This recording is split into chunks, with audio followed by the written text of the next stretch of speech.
This week's topic of reincarnation, I'd like to begin with a story that from Swami Kriyananda's life with his guru Paramahansa Yogananda.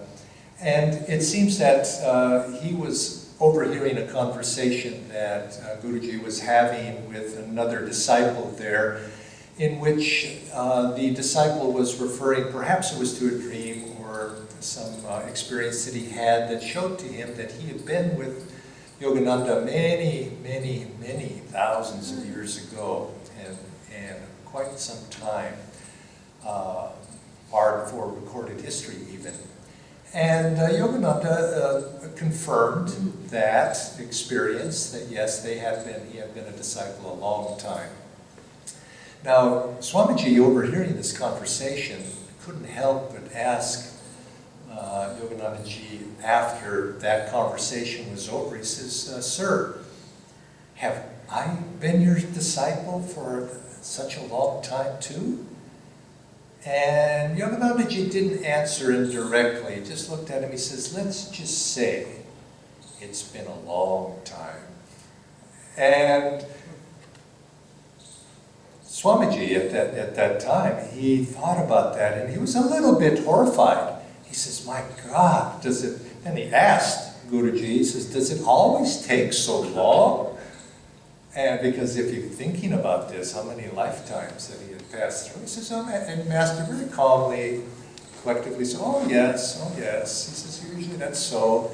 People come, people go, they come, and then Maya comes, delusion comes and draws them away, and away they go."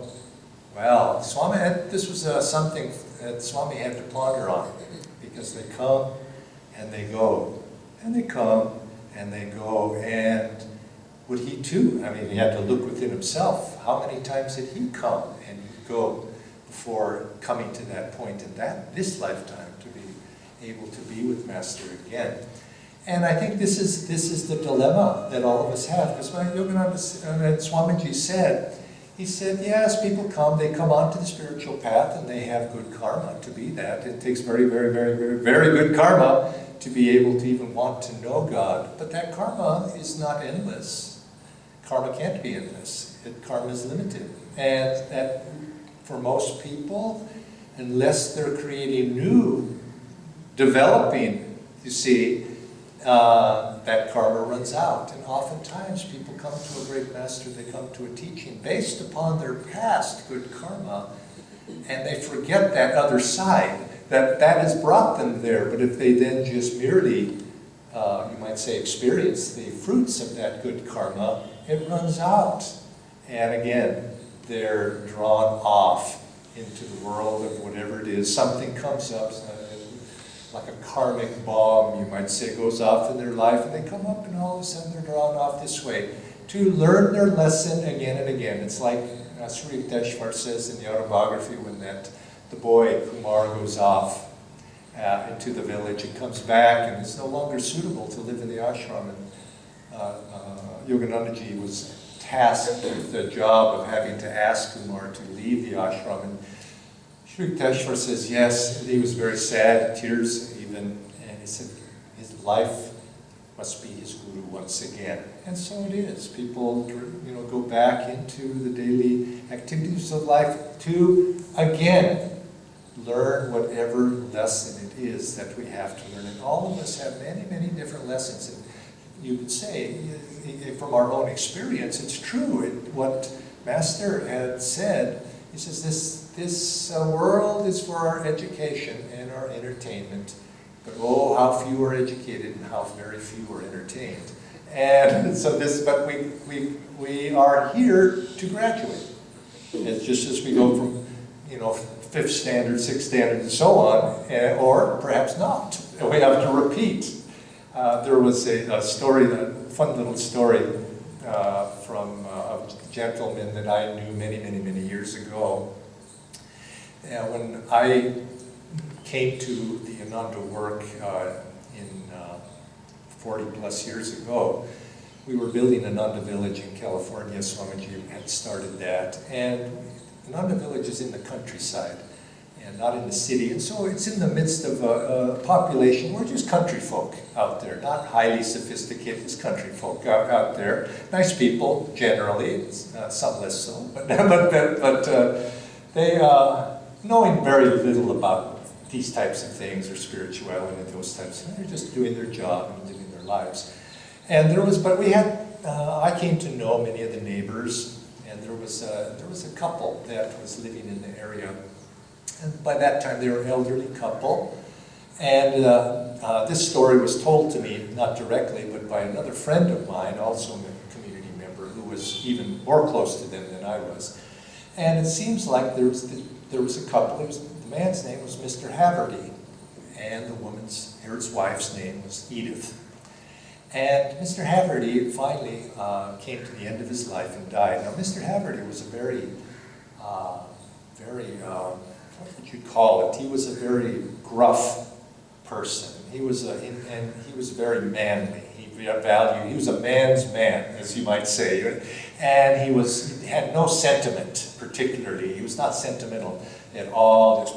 He operated machinery and then things like that. And his wife Edith, on the other hand, was so sweet, just a sweet lady, and it was that type of couple, and almost opposites in some way. Very sweet lady. Well, Mr. Haverty came to the end of his life, and he passed away, and he died. Cancer, I believe it was. He died. And Edith she was very broken up about it, very distraught, because they had lived their whole life together. He was in the 80s by this time, whole life together. And so she was very sad. And the night after Mr. Haverty dies, the very next night, Edith was asleep, and she had a dream. But it was more than just a normal dream. This was a superconscious dream. She was in a superconscious state. She had this dream, and the telephone rings in her dream, and she says, "Hello," and there's a voice on the other side that says, "Edith, is that you?" And she says, "Haverty?" She always called him by his last name. "Haverty, is that you?" And he says, "Well, who do you think it is?" And he says, "Where are you?" He says, "Where do you think I am?" And then she just pauses for the moment. Now, maybe she would have answered a couple ways there, but she paused for a moment, and she says, "Well, how is it up there? What are you doing?" And Haverty says, "Well, Edith, I'm supposed to be on level 11, but I'm down here on level 7 for a while. I have something to learn." And Edith paused for a moment and says, "Haverty, does it have anything to do with human relationships?" And he says, "Yes, you bet." And she says, "Well," he says, "I send you my love," and she, put the phone down and away, and that was the end of the dream. But she was, you might say that was something he needed to learn. But very interestingly, to follow up just that dream, what happened is about a week or two later, she had that soft, sweet side to her, and he didn't have that. He didn't reciprocate in that way. And she had been a professional dancer when she was a young woman, and she was a very good dancer, very professional at it. She was professional. But Mr. Haverty, being the type of man he would not ever dance or have anything to do with that sort of thing. And she was always sort of, "Oh gosh, wouldn't it be nice if you would dance with me?" But no, he wouldn't. So about a week later, she had another dream, second one, and she was in a dance ballroom. And Mr. Haverty came dressed in a fancy tuxedo, ballroom tuxedo, and came and they danced. And he says, and he was a professional. He says, graceful. And into the night they danced and danced and danced. And she woke up and they were continually dancing. And she said, after that point, all her sorrow and feelings of not having been fulfilled completely went, and she knew that that lesson perhaps she had felt that Haverty had graduated from level 7 and gone on. But what they say, what the yogis say is actually in the astral worlds that succeed after this world, that it's not easy to learn our lessons there, that the real lessons that we learn in life are best learned right here in this world. Because this physical world is a wonderful classroom.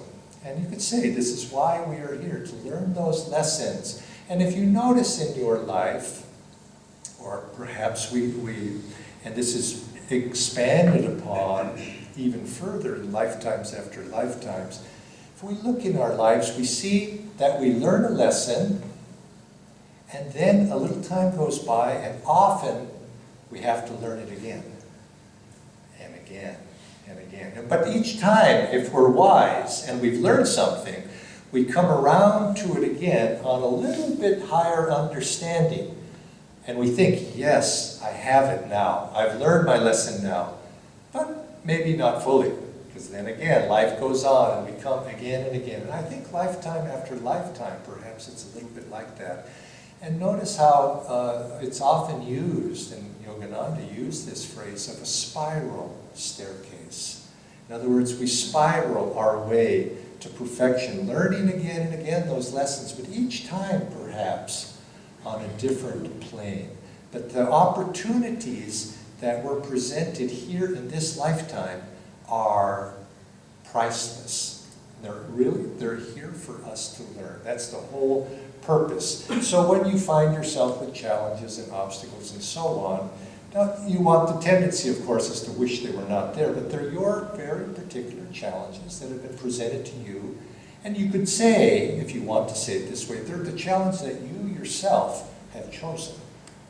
On some subtle way, you have drawn those to you for something to learn. Now, next time something happens, that might not be something you want to think, but you won't think. But now, before you hit that lesson, think about that. So when something comes, what is it? What is it that is in this lesson that I'm going to learn? And try, if you can learn that, you can let it go. You can release it, just like Mrs. Haverty. She felt fulfilled, and that her desire was fulfilled. You might say that each challenge and lesson that we face is like a desire, because we have put out the magnetism. You might not think of it in the desire in the same way of something we want, but that which we want will come to us, and that which we don't really want also will come to us, because there's magnetism there, and we draw those in lifetime after lifetime until we begin to perfect that. There's a story that Swami liked to tell about there was a great saint, and he had overcome many challenges and perfected himself. And he was such a great saint that one of the gods came down from the astral realms, came down and appeared to him and said, "We have noticed, all of us who live in the realms, the heavenly realms, we have noticed your great spiritual attainment. And we would like to grant you something that is rarely given, only to but a few extraordinary souls such as yourself. We would like to take you bodily up into the astral realms. There you can enjoy the heavenly bliss there. And come, let's go." But the saint said, "One moment, please. Before we go, I think I would be wise if I asked you a few questions about this first before I say yes." He says, "Well," the god said, "well, that's an unusual thing. Most people don't ask anything." And then he says, "Well, I have a couple questions." And he said, "Now, if I'm going to go up there, everything in life has a plus and it has a minus.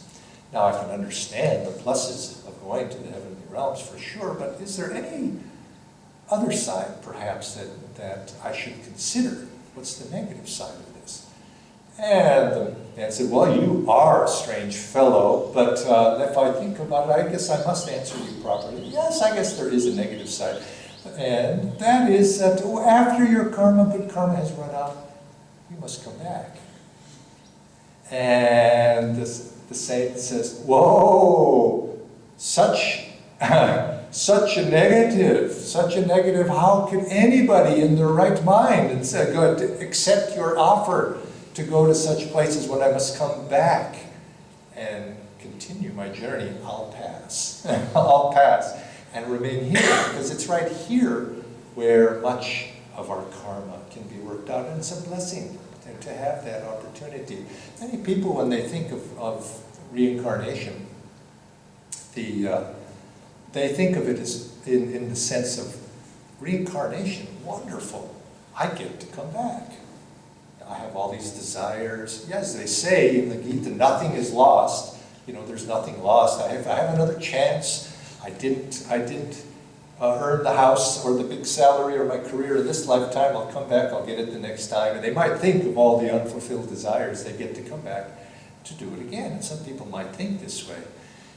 I'm sure they do think this way. But I'd like, if you're thinking that way, I'd like to say there's good news and there's bad news. Now, the good news is you will get to come back. You will. And the bad news is you will get to come back. Again, and again, and again, and again, and again, and again. Until, what Yogananda said, you reach a point of agonizing monotony. The soul begins to cry. As imagine having to eat your favorite food every day, again and again and again. Isn't there going to come a point where you're going to say, I just do not want this anymore? And you begin to long for something else. And this is what the soul comes to. As you begin to learn your lessons, you begin to have a subtler perception. You begin to see through the veils. Yogananda said that, God makes it so we cannot see through those veils too easily, because then you begin to learn. And you don't want to learn. He doesn't, for whatever the reason you say, he doesn't want us to learn too quickly. You begin to see through those veils, and you realize there must be something more. And you could say, why don't people? Why does God hide this from us? Wouldn't it be much better for us if we were able to see the many lifetimes that are behind? And wouldn't we learn our lessons better? Well, I wonder. I think it's a blessing. God blesses us by not allowing that to happen. One, we might become discouraged. But I think more properly, the reason is we begin, what is it that we're trying to do in this lifetime? We're trying to realize, come to the understanding that we are not this body. And this is the reading in the whispers. That we're not this body. We're not this personality. We're not these things we think we are. We're spirit. We're something beyond these things. These are temporary identifications. And so yes, we think I'm a man, I'm a woman. And if we were to learn all of those lifetimes, we would think, yes, I was this, I'm that, I'm that, I'm that. Maybe we identify. And the tendency of our nature would pull us into thinking who's what and who and what we are. So we're given a reprieve from that. And we come into this world seemingly free to start again. I say seemingly, though. Seemingly, we're not really free. But it gives us an illusion of being free for a while so that we're not burdened by that sense of I failed. My business flopped. I was a sickly person. I was not able to get along. All of those perhaps identifications of what the past is, we let them aside. We can start again. But those tendencies are still there. They're there. And they start to manifest again. The thing about karma, you see, the karma is, Swami Kriyananda said something that was startling in a way. He said, you get up in the morning, and he says, even the color of the tie you take out of the drawer and put on is karmic, predetermined by your tendencies. We think I'm going to take green today, or red, or whatever it might be. Since that tendency is that's all karma. The karma from the past. But we do have free choice. We don't have that much free choice from with that. But we do have free choice for the future, because we are setting into motion our karma for the next lifetime, or this lifetime, right now, by how we choose to respond to whatever happens to us in life. That's where karma is formed. Something comes into our life, and if we can respond on an elevated level, we set into motion karma, but it's at an elevated level. If we respond in a negative way, anger, greed, resentment, jealousy, whatever these emotions are, if we respond to life negatively, we set into motion that karma. And that if we can respond in a right way, that karma is much thinner, it's lighter. The veil is much thinner, we can see through that, and it doesn't bind. It still binds, good karma binds too, but it's much less. And good karma attracts to us those things that we need to be able to get rid of all karma. And that's why we have good karma. We have good karma because we've been drawn to spiritual teachings. And that karma was put into motion by your actions in the past. And so that's the benefit, the fruit of good karma. But now we have to learn. We've drawn to ourselves teachings to be able to transcend karma, to go beyond. Because that is what we really want. We want to destroy all karma, good, bad, and different, and go beyond. So in a sense, we have the choice every moment going forward. Respond to life as your gift, as God's gift to you. Whatever comes, life has given you, Divine Mother has given us a gift of circumstances. How am I going to receive it? Somebody gives you a gift, Diwali, you say thank you. Or, you certainly, maybe you don't say thank you, but you're appreciative. You appreciate. Yes, I appreciate that. It was thoughtful. Mother's giving us gifts all the time. And if we can look at it that way, then our consciousness begins to rise, and we set into motion the right kind of karma to draw the right to us. Ultimately, in the end, the karma that we draw, the best karma, is to draw, when the heart has become purified, we draw the blessings of the Guru. We draw guidance, and that's what we really want in life. But this can take lifetime after lifetime, but we have to start. And we've been blessed because somewhere in the past we've been able to draw the blessings in this lifetime.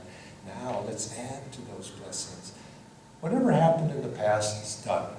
The past of all men is dark with many sins, as Sri Yukteswar said. He says that everything in the future will improve if we make the right spiritual effort now. So don't look to the past. And also, you don't want to compare yourself. Don't compare yourself to anybody.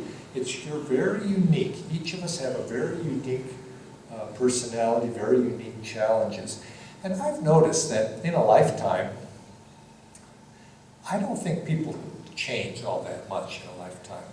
They have a basic personality. But what they do change is they refine it. They have a basic makeup of tendencies. And those tendencies express at a certain octave. And what we do is, as we go through life, we slowly express them, we refine them, so that they come out in a higher octave, in a more refined way. And this is why it's not good to compare yourself to somebody else, because you're not going to become like that other person. I know when I first met Swami Kriyananda, he's the man, in many outward ways, he was, of course, a saintly man, but outwardly he was a genius. He had so many talents.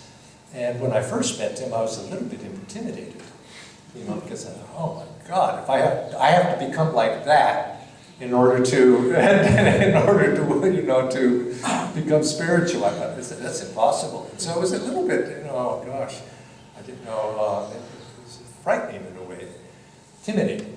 But then I thought, well, that's silly, because I'm never going to become in this lifetime. I should not say that. Wait a minute. I'm not going to affirm that.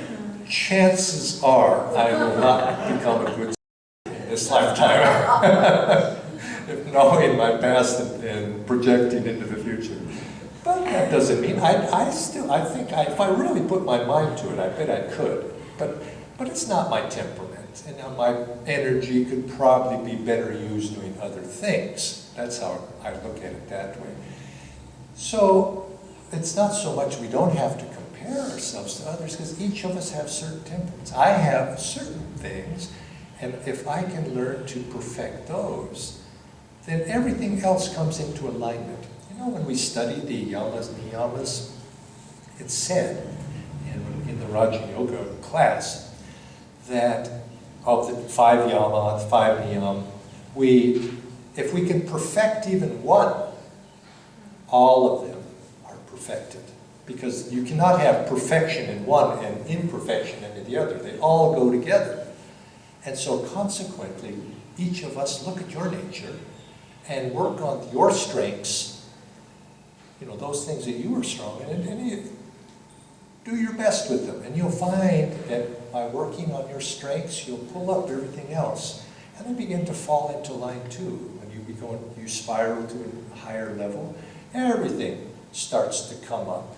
And so they do it this way. And then you'll find that if you can learn to respond in the right way, you begin to attract the circumstances in your life that will support you in your spiritual life.